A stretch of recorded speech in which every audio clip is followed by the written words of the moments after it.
Hello दोस्तों, स्वागत है आप सभी का। जैसे कि हम लोग चर्चा कर रहे हैं कि मेष राशि में जब हम ग्रहों को देखते हैं तो क्या स्थितियां वहां पे समझ में आती हैं। इसी श्रृंखला में हमने अभी तक दो ग्रहों को मेष राशि के अंदर देखा है। आज हम चर्चा करेंगे मंगल को लेकर। पहली बात तो ये कि मेष राशि के स्वामी खुद मंगल देव ही होते हैं। ऐसे स्थिति में ये पोजीशन, ये प्लेसमेंट 90% तक तो अच्छी ही कही जाती है। चुनौतियां कहाँ पर बढ़ सकती हैं? चुनौतियां वहीं पड़ती हैं जहां पर मंगल जो है लग्नेश या फर्स्ट हाउस के अंदर आने वाले जो भी राशि वहां पर आ रही है उसका मित्र ना हो। ऐसी स्थिति में उस ग्रह का बलवान हो जाना कहीं ना कहीं आपके बिहेवियर, आपकी पर्सनालिटी, इन सबको डिस्टर्ब करेगा। और उससे भी ज़्यादा थोड़ा सा पिन पॉइंट हो जाए तो लगन में जो नक्षत्र आता है उसके साथ यदि उसका संबंध अच्छा ना हो तो फिर वो और भी ज़्यादा डिस्टर्बेंसेस दिखाने लग जाएगा, क्योंकि उस कंडीशन में एक ऐसा ग्रह जो कि शत्रु है वो बलवान हो जाता है।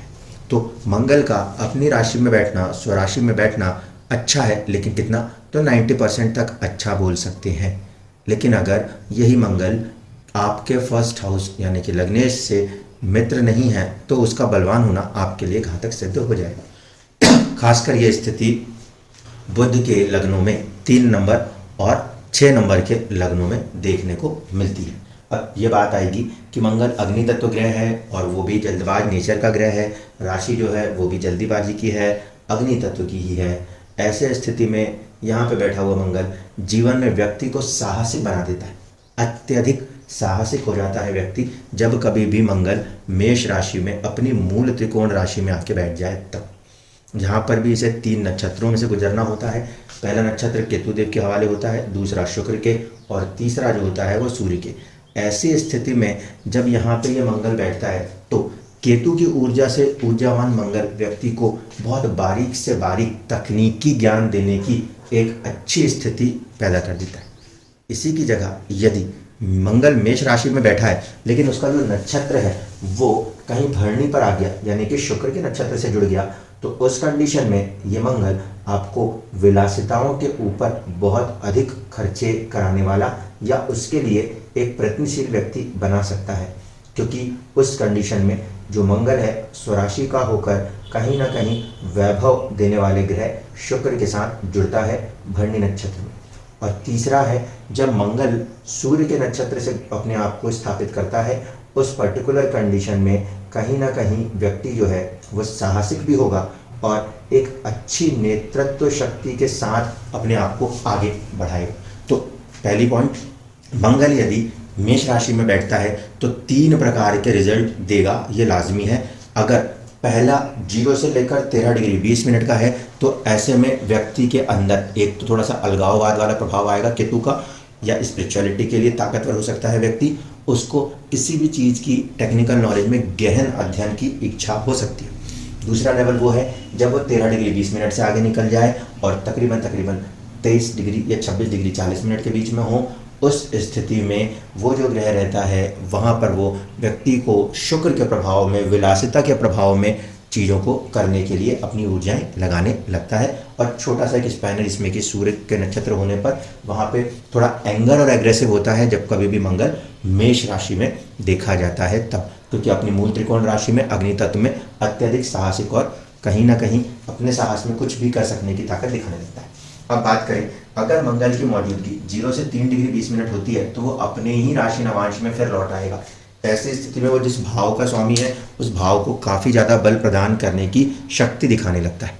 अगर यही मंगल 3 डिग्री 20 मिनट से ज़्यादा और 6 डिग्री 40 मिनट के बीच बैठा हो तो भी ये कहीं ना कहीं वेल्थ मेकिंग को लेकर, संचित धन को लेकर अथक प्रयास मेहनत कराने की कोशिश करता हुआ नजर आ सकता है।